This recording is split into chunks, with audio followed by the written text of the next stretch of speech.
بہت پرانے زمانے کی بات ہے۔ ایک چھوٹے سے گاؤں کے کنارے جنگل تھا اور اسی جنگل کے بیچ ایک پرانا کنواں کھڑا تھا۔ لوگ وہاں سے پانی تو بھرتے مگر دل ہی دل میں ڈرتے تھے، کیونکہ کہا جاتا تھا کہ اس کنویں میں ایک جن قید ہے۔ گاؤں کے بچے کبھی اس کے قریب نہیں جاتے اور عورتیں ہمیشہ گھڑے بھر کر تیزی سے وہاں سے نکل جاتی۔ اس گاؤں میں ایک غریب مگر ایماندار لکڑہارا رہتا تھا جس کا نام کریم تھا۔ کریم صبح سویرے جنگل میں جاتا، لکڑیاں کاٹتا اور شام کو بیچ کر جو تھوڑا بہت ملتا اسی سے گھر کا خرچہ چلاتا۔ غربت کے باوجود وہ صابر اور شکر گزار تھا۔ اکثر لوگ اس سے کہتے کہ اس کنویں سے بچ کے رہو، مگر کریم کا ماننا تھا کہ جو محنتی اور صاف نیت والا ہو، اللہ اس کی حفاظت کرتا ہے۔ ایک دوپہر گرمی بہت سخت تھی۔ کریم لکڑیاں کاٹتے کاٹتے پسینے میں شرابور ہو گیا اور پیاس سے بے حال کنویں کے پاس جا پہنچا۔ جیسے ہی اس نے ڈول ڈال کر پانی نکالنے کی کوشش کی، اندر سے ایک بھاری آواز گونجی، اے انسان، رک جا، مجھے آزاد کر۔ کریم کا دل دہل گیا، ہاتھ کانپنے لگے، مگر وہ بھاگنے کے بجائے رکا اور بولا، کون ہے؟ اندر سے جواب آیا، میں اس کنویں کا جن ہوں، صدیوں سے پانی میں قید ہوں، اگر تو مجھے آزاد کرے گا تو تجھے انعام دوں گا۔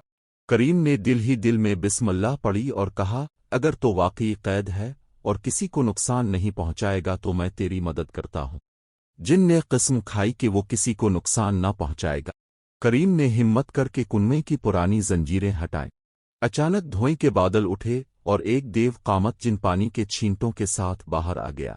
اس کی آنکھیں دہکتے انگاروں کی طرح تھیں اور قد اتنا بلند تھا کہ درخت چھوٹے لگنے لگے۔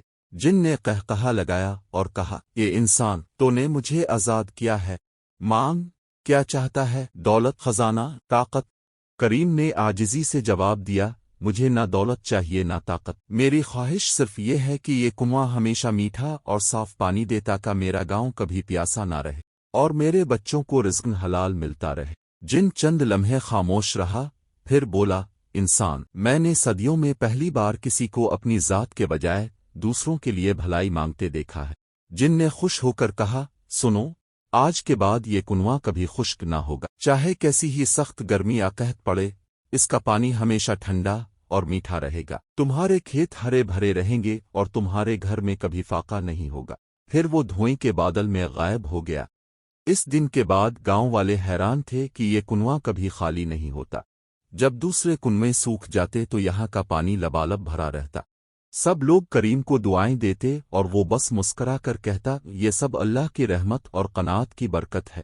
یہ قصہ ہمیں یہ سبق دیتا ہے کہ جو انسان لالچ سے آزاد ہو اور دوسروں کی بھلائی چاہے، اللہ اس کے نصیب میں بے حساب برکت ڈال دیتا ہے۔ اصل دولت سونا چاندی نہیں بلکہ نیک نیتی، قناعت اور خدمت خلق ہے۔